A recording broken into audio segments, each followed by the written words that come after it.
kita seringkali mendengar atau bahkan dianjurkan untuk bersyukur. Jadi bersyukur pendek maknanya, mudah diucapkannya, tapi sering diabaikan. Padahal kita memahami bahwa bersyukur itu adalah salah satu pengakuan kita atas apa yang kita terima adalah hasil karunia Allah. Bersyukur itu juga memiliki manfaat untuk supaya kita tidak menyombongkan diri.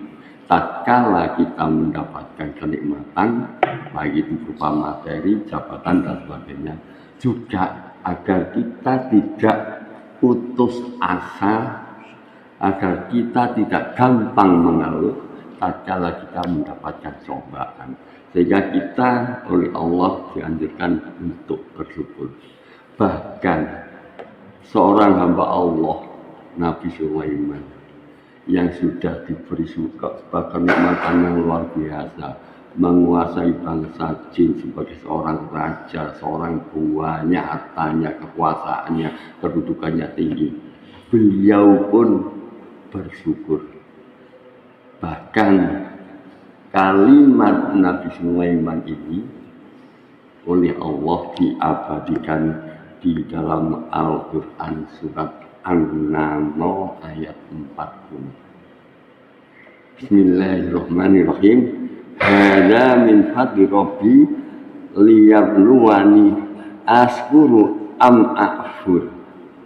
Wa man syakara fa innama yaskuru bi nafsi. Wa man kafara fa inna Rabbi ghaniyyun karim. Ini termasuk karunia Tuhanku untuk mengujiku, apakah aku bersyukur atau berbuat kufur. Siapa yang bersyukur maka sesungguhnya dia bersyukur untuk kebaikan dirinya sendiri. Siapa yang berbuat kufur maka sesungguhnya Tuhanku maha kaya lagi maha mulia. Ini kalimat Nabi Sulaiman mendapatkan kekayaan semacam itu justru memahami, menyadari bahwa karena itu apakah ini ujian dari Allah, sehingga dia selalu bersyukuri nikmat itu.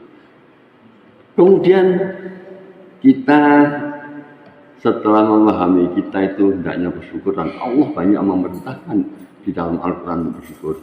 Tentu yang itu kita perlu pahami bagaimana sih kita bisa bersyukur dengan baik. Caranya bagaimana?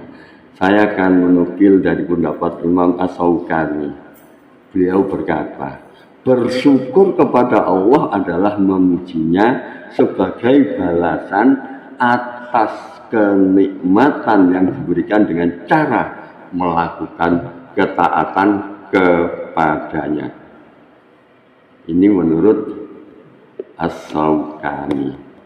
Kemudian Ibnu Qayyim menyebutkan bahwa bersyukur itu hendaklah memenuhi 3 hal. Yang pertama, mengakui nikmat itu berasal dari Allah. Apa yang diterima itu semuanya berasal dari Allah. Kemudian memuji Allah atas nikmat tersebut dan memohon kepada Allah agar nikmat tersebut betul-betul termanfaatkan untuk meningkatkan keimanannya.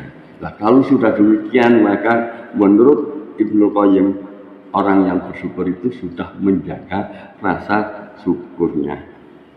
Dan kalau kita akan mensyukuri sesuatu itu hendaklah belajar mensyukuri dari hal-hal yang kecil, bukan langsung kecil gak bersyukur, bersyukur, karena ini sesuai dengan hadis Rasulullah, malam yaskuril qalil lam yaskuril kasir. Barang siapa yang tidak bisa bersyukur pada hal yang sedikit, maka jangan harapkan akan bisa bersyukur kepada hal-hal yang besar. Nah, karena itulah kita harus betul-betul pandai bersyukur. Kalau kita tidak bisa mensyukuri sesuatu atas nikmat Allah, seorang ulama yang bernama Abu Hasim berkata, bahwa setiap kenikmatan yang tidak digunakan untuk mendekatkan diri pada Allah itu hanyalah musibah. Jadi kullu nikmatin la tuqarribu minallahi azza wa jalla faliyah. Jadi kita harus bersyukur. Bahkan kalau kita lebih teliti lagi di dalam Al-Quran sudah dijelaskan, terutama yang sering dibawa oleh Khotib itu dalam surat Ibrahim ayat 7. Wa ita'adana rabbukum la isyaratum la'adi dan nakum para ingkafatum inna adabi lasadi. Tatkala Tuhan mengalumkan sesungguhnya jika kamu bersyukur, niscaya Allah akan menambah nikmat kepadamu.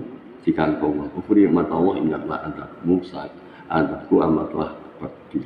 Jadi kita sebagai hamba Allah, umat muslim terutama, hendaklah kita senantiasa mensyukuri apapun yang kita terima, sekecil apapun.